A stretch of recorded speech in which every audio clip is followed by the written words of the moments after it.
Welcome to Learn with Aleka. My name is Aleka and I am a course coach and course creator. And in this video, we are going to help you get your online course up and running on Teachable in as little time as possible because you want to start making money and selling the course and getting students into your world so that you can keep coaching and selling them, right? So before I get started, know that I added a link to all the things I'm going to talk about below, including a mini course that I just launched called Course Publishing 101, and it compares the top 3 course platforms out there: Teachable, Kajabi, and Thinkific. So if you're kind of on the, on the line deciding what to go with, watch that course and it takes you through all the features and the sales pages, which is super important in my opinion when you're choosing a course platform, as well as all the features that it offers and based on where you want to go as a course creator. So it's a very short course. I'll put that down there for you to start. Okay, let's dive in. Okay, let's see how quickly we can get our course up, and I'm going to try not to get distracted by all the other features. Here we are on our main platform homepage. This is mine. I'm going to use it. I'm going to try to just create a new course so that you can see from scratch how it would be for you. So first we're going to go to new course in the upper right-hand corner. You're going to give your course a title. So let's do test course. Let's call it Course Sales 101. Okay. Describe your course. I'm going to just pause it and type and pause. Okay, so this is my Course Sales 101 faux course, but I will be making this in the future. Let's put continue. You're going to upload a thumbnail. I'm not going to do this now, but know that the aspect ratio and size recommendation is given. So if you don't follow those rules or those ratios, then it may come out a little bit blurry. So I highly suggest you take the size, put it into Canva, adjust the size, and then upload it here. Or you can use a stock photo from Canva or another website. I'm going to hit this next. Okay, this is where you're going to set up a price. You can do this later if you don't know, right? You can set it up, but at this point, I'm just going to put in a set price. Let's do $100.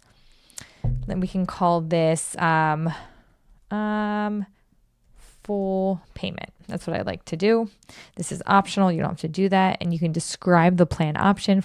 This is if you have multiple payment options. Otherwise, less is more. You can limit enrollment if you want, or you can limit the access. So this would be for if you only open the doors to your course at a certain time every year or certain months, then you would, open these and then you'd select certain dates or number of students that can access it, okay?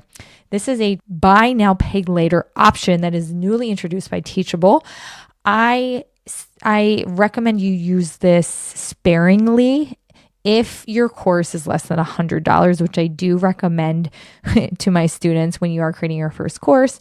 You keep it mini size. It's a lot easier to sell lower price courses than it is higher price, especially if you don't have a strong sales background. Regardless, you don't want to turn this on because then you have to worry about chasing payments after the fact, and it's just not worth it for something that's under $100. Here we are in the next outline section. Now, every course platform these days is using AI, right? Why not get on the AI bandwagon?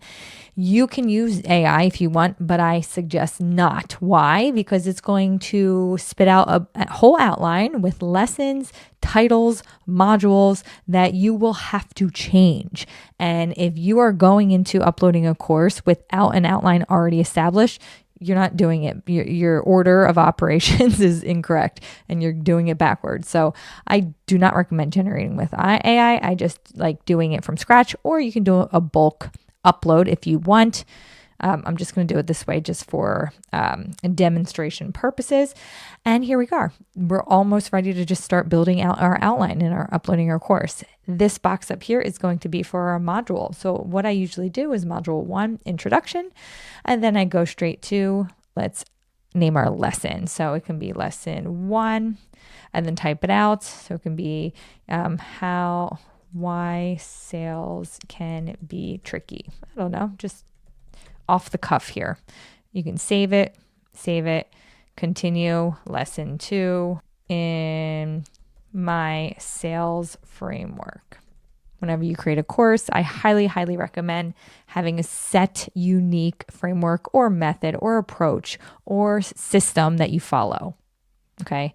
And you want to repeat this for all of your lessons per module. If you want a new module, new section, module 2, etc. Making money while you sleep, and then new lesson, lesson 1, etc. Okay. It's as simple as that. Module 1, module 2, I highly suggest no more than 5 modules if it's a smaller course, maybe 7 if it's a larger, but it also depends how many lessons are within each module. Do not keep them over 10 minutes. That's usually my max. Let's be honest, it's people's max attention span. So don't make your lesson super long. Longer is not better. So the next part of this is actually clicking on into each lesson, because you can see it says empty, and we don't want the lessons to be empty. You know, somebody comes in, they're like, where's the information? You have the option of adding any of these content blocks to your lesson. So we can start with just a text block if you want. Just click on it, say, welcome to sales. What was it again? Sales 101. There we go. Let me put save. Okay. And you can also add a video if you want to this. You have to go and upload it. Now, keep in mind, when you're uploading videos, they do take a long time. So what I do, depending how long the video is, hopefully it's not more than 10 minutes long, I open it. I open a new browser or a new tab. I leave this running, and then I upload another video. I upload my next lesson, next lesson, and I have them all going in the background so that when lesson 1 is done uploading, I can go on and add maybe lesson 9 while I'm waiting for lesson 2 to finish, and then I'll add lesson 10 while I'm waiting for lesson 3 to finish, if that makes sense. Just it's more time efficient. Or go make dinner and then come back and just upload. Regardless, I'm not going to wait for this to upload. Because I'm recording this, I'm just going to pause it until it's done. Okay, it is processing. While it's processing, you can exit out of this window. It will still save.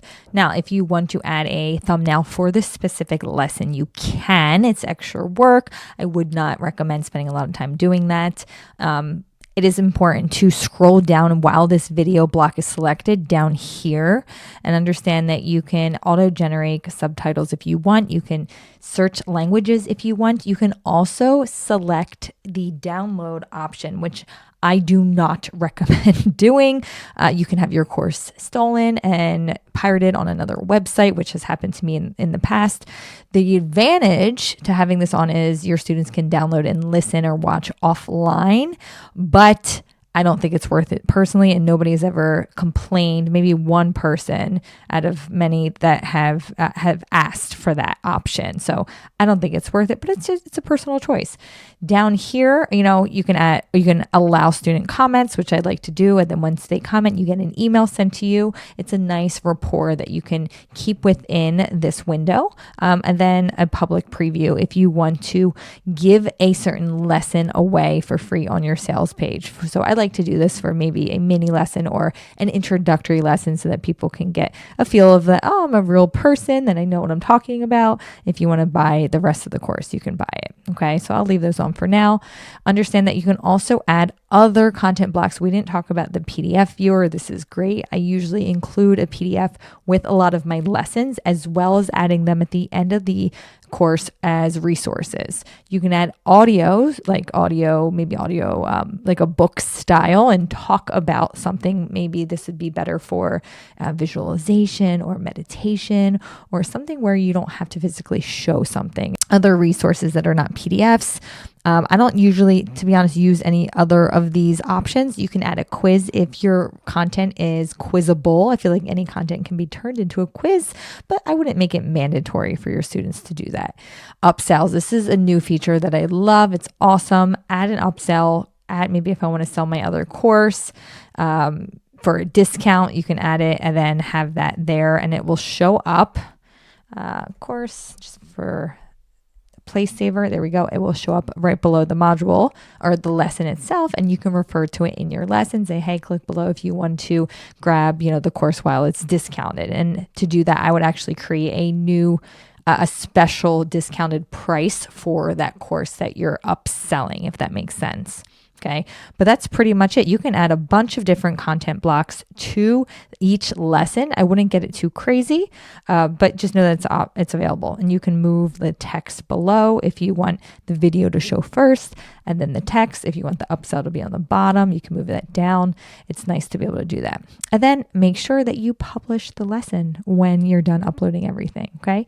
You can preview it to see, oh, okay, this is what students are going to see. They're going to see there's that upsell that I can buy now. There's the comments I can leave.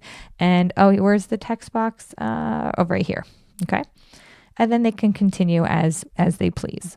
From this point forward, you would continue to add content blocks for each lesson, a video and or text block and or upsell, whatever you want for each lesson. Make sure you publish that lesson first. You can do publish all if you just want to do it all at once. Either way, that's an option. You can add certificates for your students. You can add more information about the course. This is where your branding will go. Do make sure that you upload a branding course image. Follow the size recommendations. Make it pretty in Canva. And then make sure that your author bio is already filled out. I'm not going to talk about that in this video, but it is important before you publish your course. We talked about the pricing. If you want to do a different pricing plan, you totally can. Maybe it's $50 and $250, or, if it's a plan, I usually make it a little bit less enticing and increase the price so that if they're paying in 2 payments, then I'm going to make a little bit more money for that. Okay. Plan, add payment plan. Now you have 2 plans. You can do the upsell plan here for another course if you want to offer this as an upsell for a future course. Your sales page is what you'd want to work on next. So your sales page is going to take you the longest, minus all the waiting of the video uploading. This is where you're going to start your page title. Make sure this all looks good. You can have a little bit more area if you want to look below here and talk about your course. You can open this if you want it to be found on search engines like Google, which why not, right?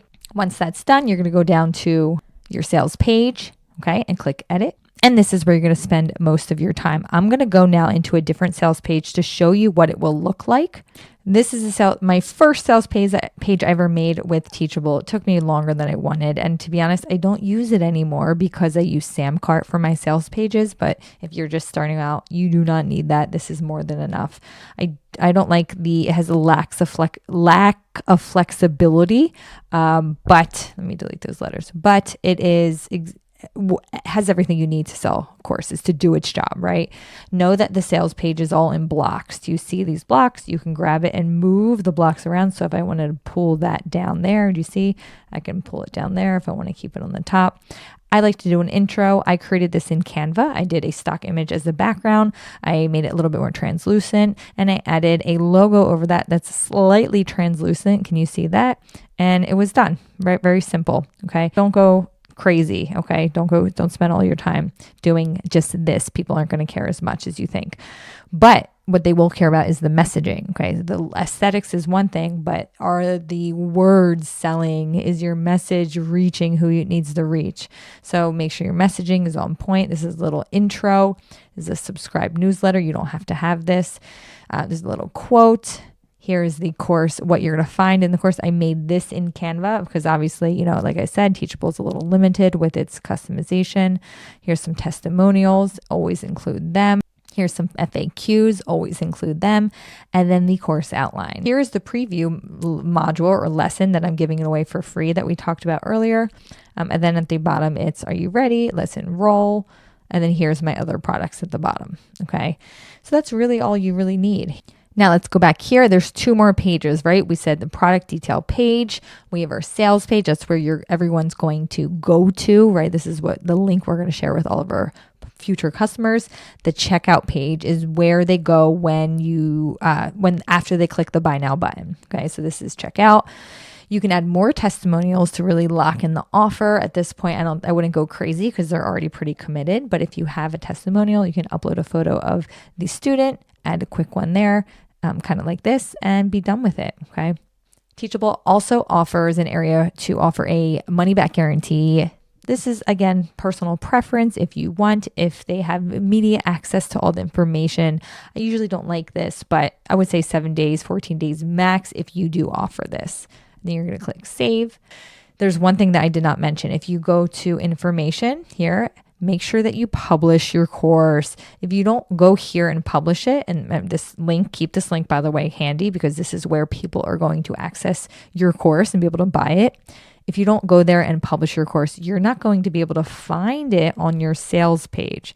So that when you go here to build it out, it's not going to be at the bottom right over here. So if you go to right here, so if you go to featured products, okay, that's going to be the product that you're selling. Go to courses and it should be right here, Sales 101. Okay. If it is not published, it's not going to show up under the featured products courses drop down menu. It took me a while to figure this out, and something that I was pulling my hair out about. So once you click on that, you select it and there it pops up. There's no thumbnail because I did not add it, but once you add that thumbnail, it will pop up right here. Then once you update it, again, you share that URL link with your customers or your future customers, and they're able to buy your course. Over the last 5 years of me using Teachable as a course creator, they have added so many amazing features that I would love to go over with you. And if you want me to talk about specific feature, just add it in the comments below. But once your course is uploaded and you have it published, I have to ask you, do you have a sales system in place? I teach all of my students to set up one simple sales system that is going to help them get more course sales. And if you want to find out how to do that, you can watch this video here.